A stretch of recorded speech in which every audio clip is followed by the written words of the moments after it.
biggest thing is, how are you incentivizing creators and providing them with enough content to give them the firepower to go on and make viral content, viral footage, viral things that work? Live makes up such a small percentage, but it literally doesn't matter because it is the top of the funnel that is driving people being top of mind into that next sale. Whoa, I didn't know that. I didn't know there was such a disparity between like the top 10. And now on a daily basis, we have dozens of videos that go viral. When Rogan shouts us out, works so well for us is he hits it all. That's amazing. Hey guys, welcome to the show. Welcome to TikTok Shop Secrets. My name is Fernando Campos, and I am so excited today to have one of my good friends, Kent Yoshimura.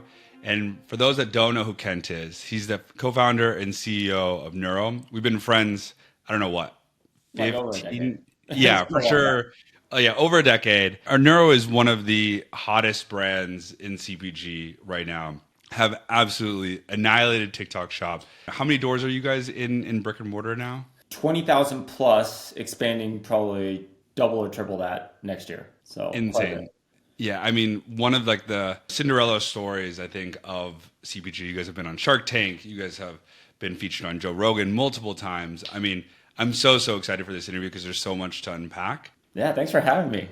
Good to see you, Fern. Yeah, man, I know it's been a while. We got to catch up before starting recording, but I mean, maybe you can kind of just start us, maybe like, giving a little bit of background, how you and Ryan met and kind of how you guys got started in the space. So Ryan and I were both nerdy athletes. We were studying science, whether it was neuroscience for me or chemistry for Ryan. And he was an incredible cross-country track runner. Took his team to nationals as co-captain of his track and cross-country team. And for me, I was training martial arts my entire life. I was fighting out in Thailand with Seo Dong. I was fighting in the stadiums out there every August, training with the Olympic team in judo out in Japan every summer, staying in the dorms at the Kyokushikan. And during that time, supplements for energy and focus were limited to either energy drinks, which if you're an athlete, you're not taking, or more illicit things if you're trying to study and stay up all night and slam everything into your brain. And realizing that those weren't really good options for myself when I was training, I started getting into the world of nootropics, using my neuroscience background to see what would work and my athletic prowess to apply it to my own life as a guinea pig. And it was working well for me. And when Ryan got into a really bad snowboarding accident when he was 19, he broke his back. He's paralyzed from the waist down.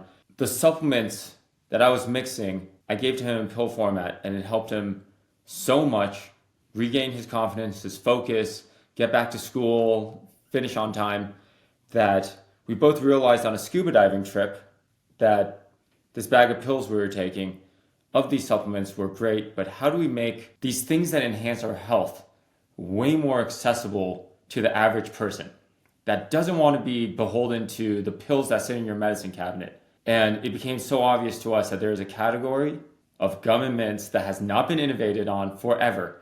Gum and mints just either widens your teeth or freshens your breath.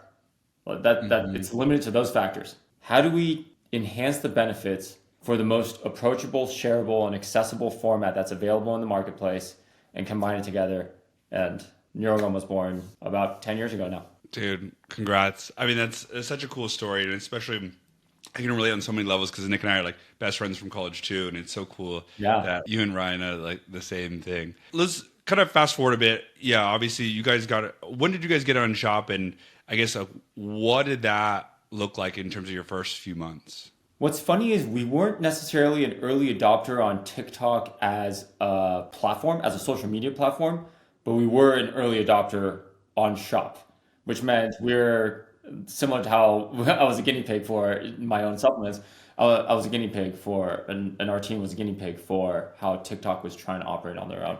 So it was interesting seeing how they were experimenting with different features while we were also trying to tap into the platform as the algorithm itself was shifting constantly under our feet. 2 years ago, end of 2023-ish, Jonathan He, our head of growth, and I made it a resolution to post every single day on TikTok until we crack the code on how to break into Shop and how to create a viral hit. The standards set in place for what works as a hook into good creative strategy doesn't necessarily change. I know there's a lot of these content creators on how, what hook works and what hooks don't work are more prevalent now, but we began testing those things on our own pages, boosting in different ways and seeing what will pop. And finally, my reaction video to a Joe Rogan clip was the first video that went viral and generated sales. And Jonathan dove into this newly formed creator network and realized that there was something here to be able to use those reference points on what worked for us and incentivize creators to create that content. And, mid 2024, around May, was when we started getting viral hit after viral hit. And now on a daily basis, we have dozens of videos that go viral at any given moment. But at that point, it became kind of a scalability play. Like, how much content are we pushing out into the marketplace? And what is the probability that any of these will go viral? Right. And for context, you guys are constantly in one of the top 5-10 brands in all of health. Yeah, constant. Yeah. And it's crazy because from a statistics standpoint, there's the top 10 where, I think we're in the top 3 or something right now. It fluctuates. But outside of the top 10, daily GMV goes from what we do, 6 figures on a daily basis, to low 5 figures. The drop off curve is so steep that unless you maintain your space in the top 10, you're basically dropping to the bottom. It's interesting. Whoa. I didn't know that. I didn't know there was such a disparity between the top 10 and then yeah, the next. I didn't either until recently. Interesting. Tell us, go back, I guess, so you're creating content. You get your first viral hit with the reaction video. And then, how do you guys end up scaling now to being where you're at today in the top 3? So the biggest thing is, how are you incentivizing creators and providing them with enough content to give them the firepower to go out and make viral content, viral footage, viral things that work? Creators, similar to businesses, are incentivized by, the commission or what they could get paid out on the content that they create. So there's 2 things. There's a quality of content play. There's content that works, and we try to feed them as much things to clip as possible so that these creators can have a repertoire, the weapons in their arsenal to be able to produce good performing content. But on the flip side, there is an incentivization structure.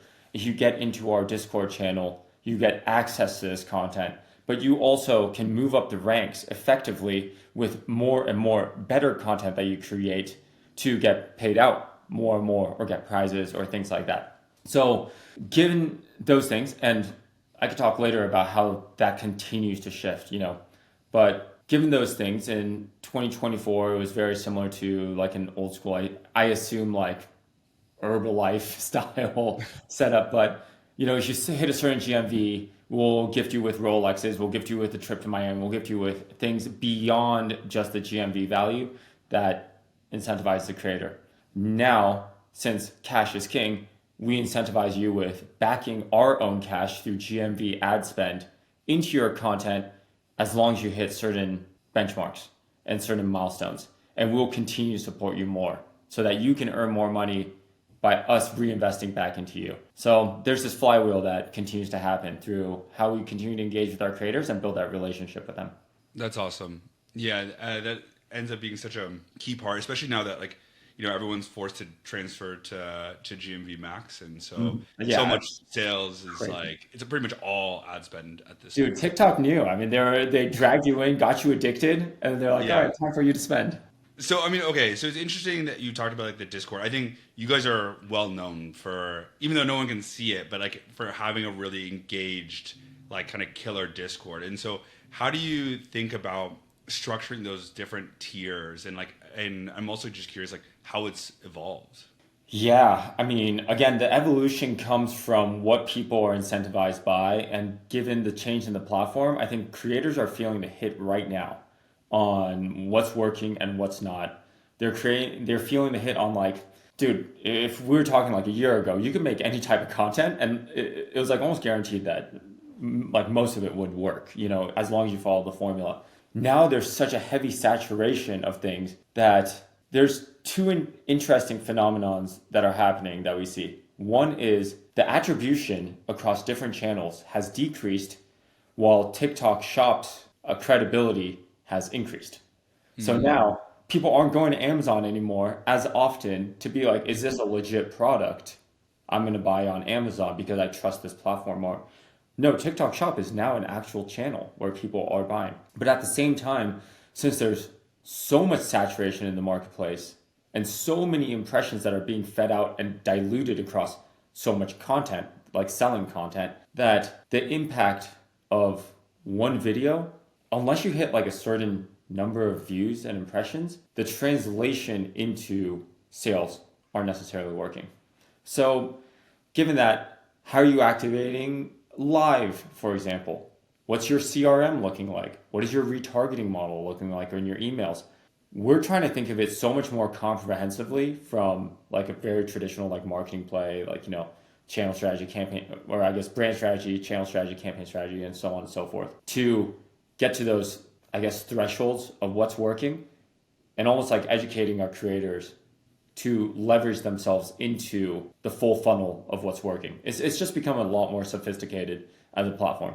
That's cool. That's interesting. And so, like, out of curiosity, when you think about like a CRM, for instance, like at a high level, like, is it literally like you're thinking like a Salesforce, where you just have like the name and phone number and email, or like kind of what are you guys tracking, and when do you like kind of re-engage, or how do you think about it? Yeah, I mean it's interesting because like there's TikTok that exists as a brand, and I see other people using I forgot what the tools were called, but see that you're interested, tap you into like an Instagram DM, drive from Instagram DM into a creator Discord because it's these creators are getting bombarded every single day, so it's harder to get them into your pipeline. We don't do that because we think it ruins our brand credibility. So all of our CRM is based around, hey, it starts with a live. What is the media that gets the top of funnel uh, acceptance? When people click into it, how are we retargeting them effectively?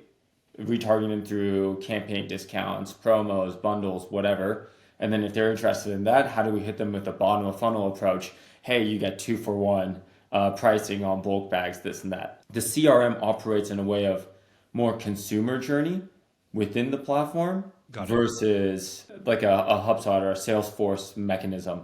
It's interesting where you do have to like now understand how are you guiding these people into a flow. It's not just a hook sinker within one video. Yeah, that totally makes sense. So yeah, I guess to repeat back just to make sure I'm on the same page. So a lot of the CRM functionalities within TikTok Shop, because I know they have like that marketing kind of module specifically for that. And then you guys are not doing any like Instagram DMs to creators, like that kind of stuff. All of our external activations through third-party channels outside of TikTok are basically brand building, credibility, knowing that those are touch points for the creators. So like showcasing our Andrew Schultz or Yuki Tsunoda, like those partnerships speak for themselves, while TikTok can help drive the funnel into acquiring customers. Got So it. all other channels operate as brand building, while TikTok also is like we look at it as a marketing channel more than a sales channel. But now it becomes more comprehensive. That makes sense. So how does one go about setting up these amazing partnerships with like an Andrew Schultz, Yuki Tsunoda? That's crazy. Yeah, I mean, Ryan. Ryan runs the partnerships at the company, and he's like probably the most likable human being on earth. And so a lot of these partnerships come from marketing team aligning on, hey, what is the core narrative of what we're trying to push out, and who is the perfect representative for that? Or we look at other opportunities like, oh my God, Joe Rogan content hits so well. What is an adjacency that we could go into there, like an Andrew Schultz? So with someone like a Mitchell Hooper, world's strongest man, just won Rogan Invitational, we were launching an extra strength product. Who better to represent extra strength than extra strong, right? Right.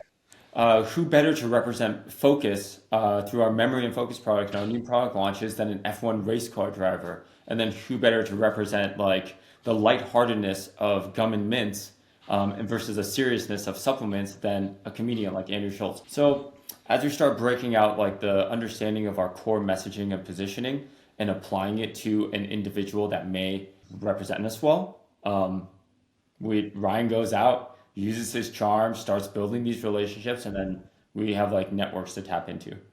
That's amazing. Yeah, I mean, it's so cool what you guys have been able to do on that partnership side. And so when you think about it in terms of like the overall marketing mix, so now you have this partnership with Andrew Schultz, which obviously you take, I'm sure, like a bunch of content. I actually saw it on your Instagram where you guys had like an athlete day where you recorded with all of them, which is so cool.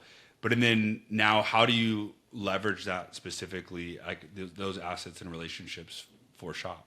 Yeah, so it's interesting because like I'll talk about one of our short we did an ad read with Theo Vaughn, and we were like, okay, how one that's like a general impression play from the Theo Vaughn podcast, but is there an ability to amplify it by taking those clips and uh, making it usable for our creator group? And it wasn't because it read like an ad. So and we looked back at how we could activate our partners in interesting ways and realized that organic activations where Neuro was associated with it in some capacity applied so much better when they were able to showcase what Neuro was about more than necessarily doing an ad read, so like just talking Right. about what the product itself was. And a testament to where the Rogan content, when Rogan shouts us out, works so well for us is he hits it all. The credibility, top of funnel credibility of being the biggest podcaster in the world, talking about our product and the benefits, and then, what it's now up to us to be like, okay, go, this guy believes in it, go buy it. Right. That totally makes sense. It's Um, it's a matter of that's fitting in that messaging and positioning through our content into what's going to be most effective. that's cool. And so, is the clipping end up being a big part of your guys' like marketing strategy today? Then the same kind of like clips, not necessarily for Rogan, but maybe for some of these other kind of athletes you're bringing on today. Yeah, and it's funny because like clipping is huge, but um, I don't know why I'm blanking on the name of the other thing now, like clipping outside of TikTok and everything where you reward them. But that hasn't been as effective for us as TikTok. And I think it's just reaching a saturation point in a way, which is Right. why as we enter into points of distribution and looking at accessibility of our product, because right now there's a little bit of a mismatch. So in expanding accessibility of our product as much as possible needs to match up with the level of brand awareness that we're building, and then marrying those two to expand obviously our revenue growth.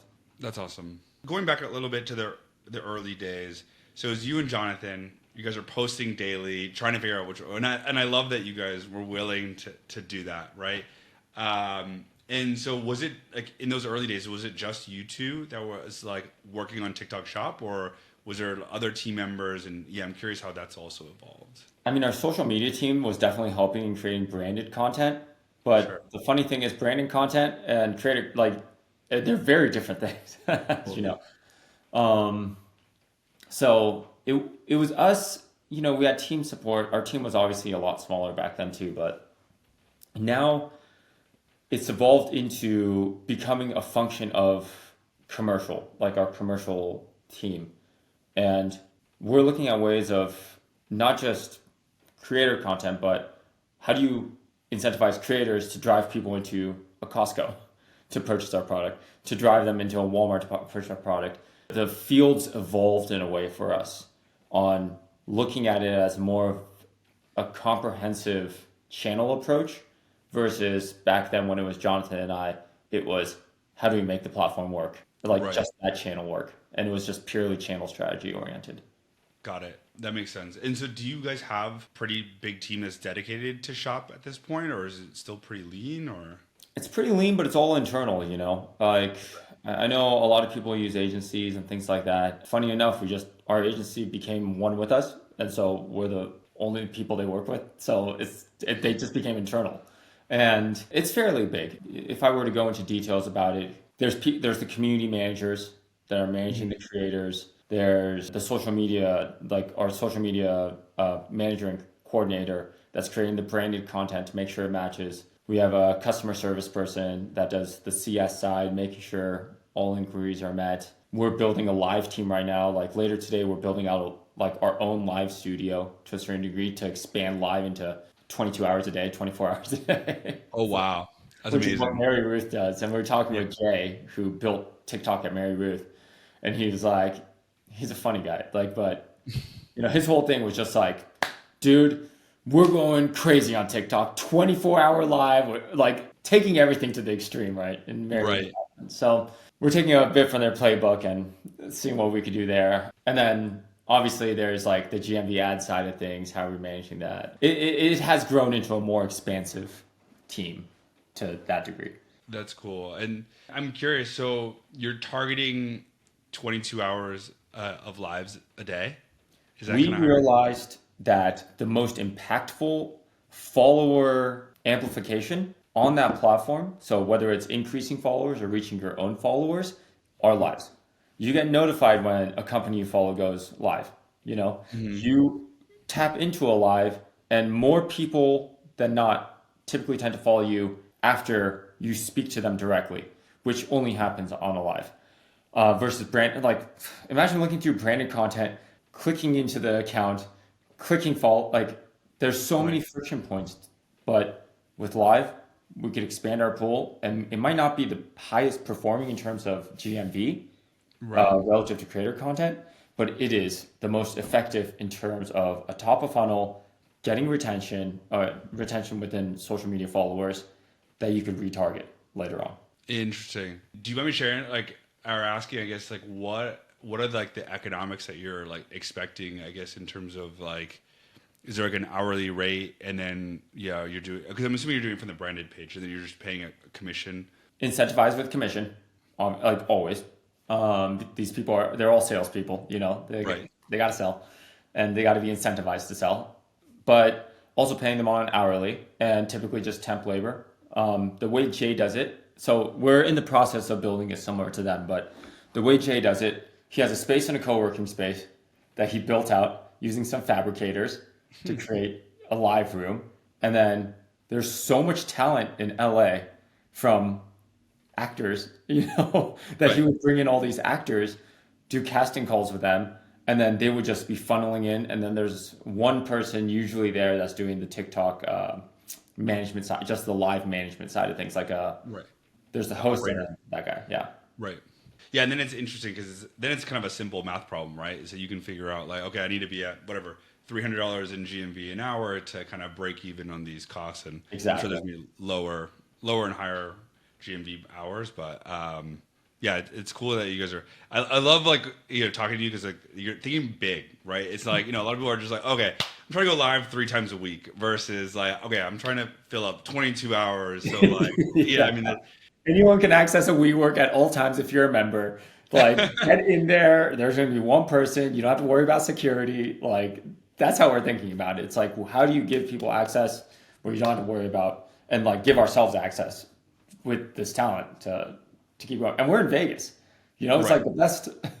There's talent everywhere. There's like the best sellers in the world here. So why not leverage it? Interesting. And do you know like what the like, I'm curious like the breakdown is of your GMV between shoppable videos and lives right now out of Tiny, curiosity? but it doesn't matter. Live, Right. live makes up such a small percentage, but it literally doesn't matter because it is the top of the funnel that is driving people and being top of mind into that next sale. Totally. That's awesome. You are Yeah. building your retargeting pool by going live, and that is the value of it. I love that. Yeah, that's yeah, I kind of want to test it out for our brands as well a little bit more. And so, when you're thinking about like the KPIs for TikTok Shop, and like what are you really focused on, or what do you care about in making sure that the channel is growing or healthy, or how do you think about it? A few things, but at the end of the day, it's GMV. Are you Right. generating revenue? We were looking at attribution before, but it's so directional, it's so hard to understand that we've kind of taken it off the table and we look at TikTok as an independent platform. So, GMV, impressions and reach, conversion rate on that, click through and conversion rate on that, and then finally, contribution margin. So how effectively are you fun? Because like we were talking about earlier, TikTok has become a GMV ads platform more than anything else. Hmm. So as we began to shift early on, everything was about impressions brand reach, just let it freaking run. We'll figure out attribution in the back end. It's shifted. Now it's how many videos are we effectively creating? And then obviously, just like any paid media channel, click-through rate, conversion rate, all that stuff, KPIs that fall under that. So number of videos, which is for us over 1,000 videos a day that we're pumping out. And then 2, impressions on those videos, so we know how effectively that's working. And then 3, contribution margin, so we know if we're pumping GMV ads into any content, is it effectively a positive ROAS if you include affiliate fees, creator fees, all that stuff in. That's cool. And so are you trying to be break even on TikTok Shop, or are you willing to go negative contribution margin, or how do you think about it? Yeah, we're willing to go negative contribution margin because it builds awareness, and like that's where the attribution piece comes in. But we understand that to keep creators also incentivized, there is a little bit that you need to invest into it. So we continue to be we're more negative now. We're like break even, slightly negative now than before because of platform changes. But realistically, as we increase retail activation and accessibility, we might be more okay since it's going to be used more as an impressions channel again to go negative. Got it. So basically, you're slightly below break even typically right now. Yeah, I mean, it fluctuates. I mean, sometimes some months we're profitable, like last month we were break even, or like we were like just under, it was like a negligible amount under. This month we're trending break even because of Black Friday, Cyber Monday, and there's amplification there. So we kind of hover, but it's not like last year.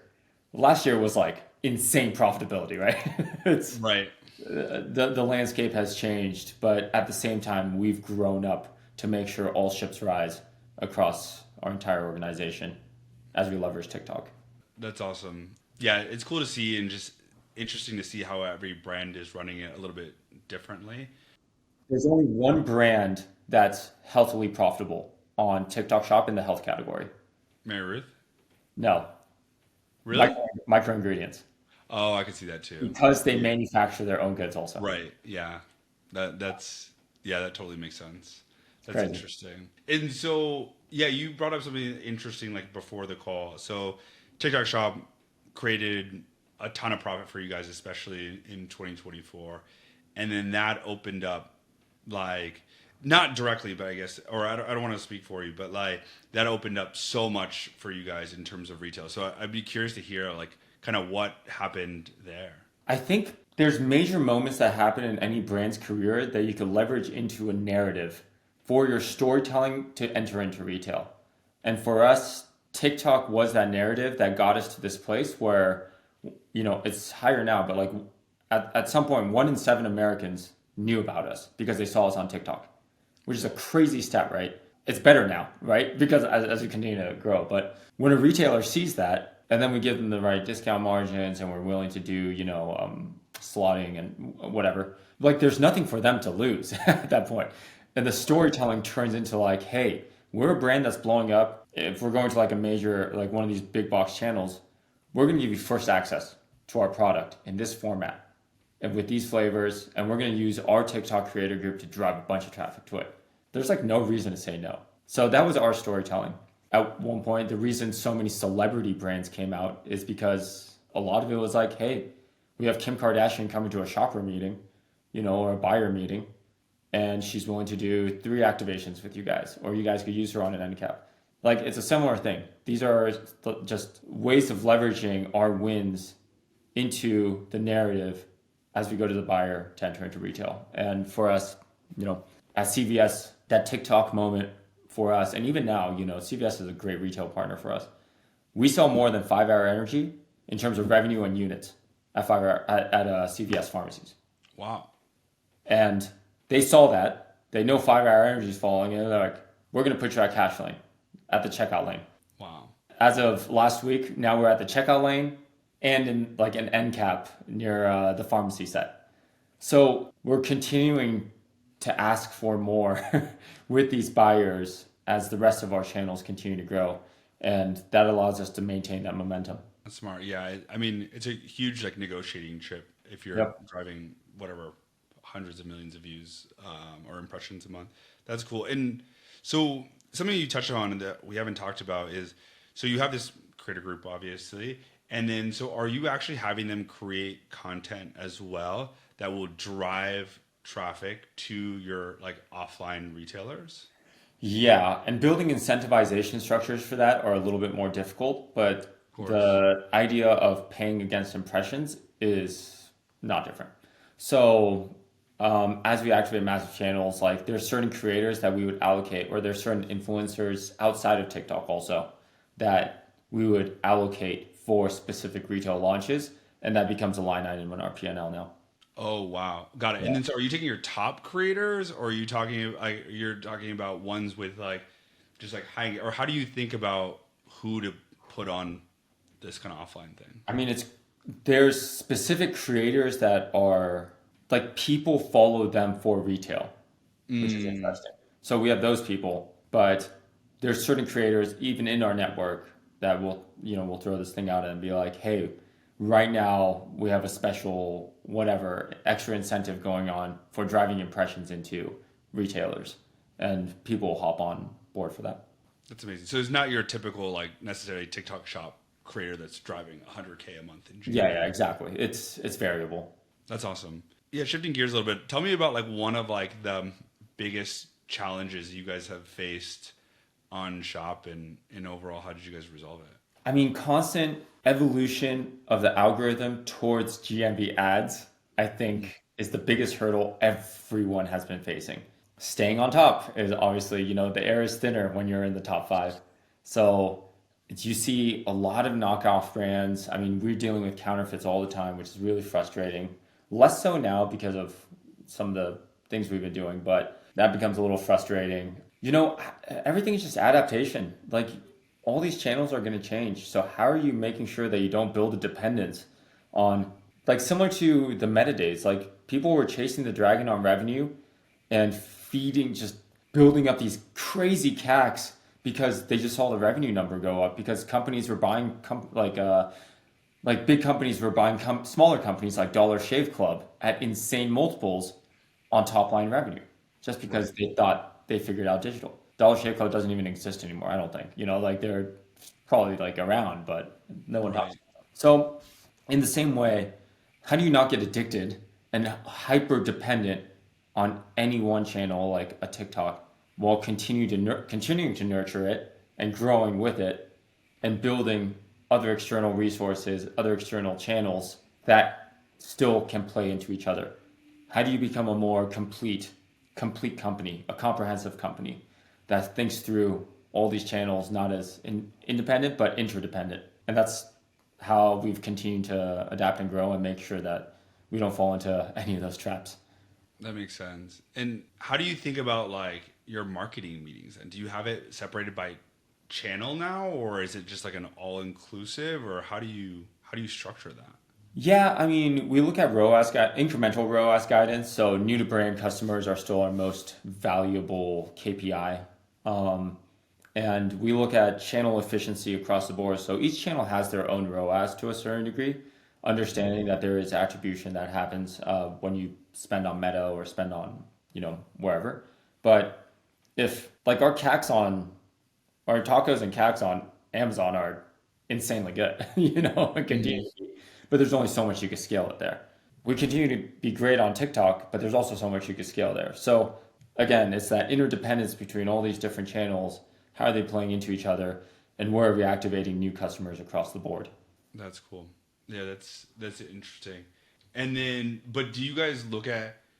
Is there like a specific meeting where you keep everything organized? Like, let's say this is like a meeting for Amazon. This is another meeting for like TikTok Shop, and then another one for brick and mortar retail. Or is it all inclusive of like one like kind of like growth meeting? Or Yeah, how do you? there's one commercial meeting that talks through everything. So we'll do chat channel performance across the board. So Right. everyone's in the loop on what's happening. And then ecom will do a check-in to make sure we're not like overspending or underspending against our P&L forecasted budgets and things like that. Yeah, it's interesting. Yeah, especially yeah, once you're in so many doors, I'm assuming, and you're on so many channels, it's so hard to keep everybody aligned with everything that's going on, and I can only imagine how difficult like the attribution and everything is. I mean, a big thing is just like if you're going on TikTok, and let's say TikTok was allocated $500,000 for budget for this month, and their ROAS is like 2.5, while you're looking at Facebook and their ROAS is maybe like 1.6 or 1.5 or whatever. It's like much lower. But why don't like if the channels aren't communicating with each other, there's no reallocation of budget that could happen to what's working better. Just pump TikTok more. So that's where the value of each channel, because I see other companies operating differently, but for us, it's like we're one function, we're one group, we're one company. How are we all communicating with each other and not fighting for budget, but fighting for revenue, effective revenue? That makes sense. Yeah, actually, I remember hearing this a while back, and I'm curious if you guys are still doing it. I had heard that you guys were moving spend from Amazon and actually reallocating it more to TikTok. Is that still true for you guys today? No, we go back and forth. That was very true at that moment when Right. we weren't GMV ad dependent. And Yeah, now makes that, sense. yeah, because then we were just like, dude, like go on TikTok. It's Right. driving insane sales to Amazon. Now, again, the credibility of TikTok Shop began to rise, so those people stopped going to Amazon. Makes sense. So it's like, with that being said, though, there's so much search that's happening that we haven't started this yet, but now we're looking at, in my previous lifetime, I never would have looked at SEO. I feel like SEO is like the most useless thing ever. Now we're looking at SEO. It's like Really? search is so valuable now because people are discovering you on all these platforms because everything has become this impressions game that Google is kind of back for us now. Like we're using performance max, making sure we're winning key terms, these talking points, maximizing SEO, and seeing how people are discovering us and building that credibility again. I haven't heard of anybody like talking about SEO, like to your point, in a Right? long time. So Yeah. it's kind of interesting to hear that you guys are prioritizing it now. Yeah, as we kind of like wrap things up, like what's like one of the big bets that you guys are looking at placing, I guess, in the next 12 months? Retail, all in on retail. We know that there's companies, that we're very close with that when you crack the code on velocity against total points of distribution, retail can scale way beyond what e-commerce can without the necessity to worry about constant fluctuations of CAC on a daily basis. So retail's massive for us.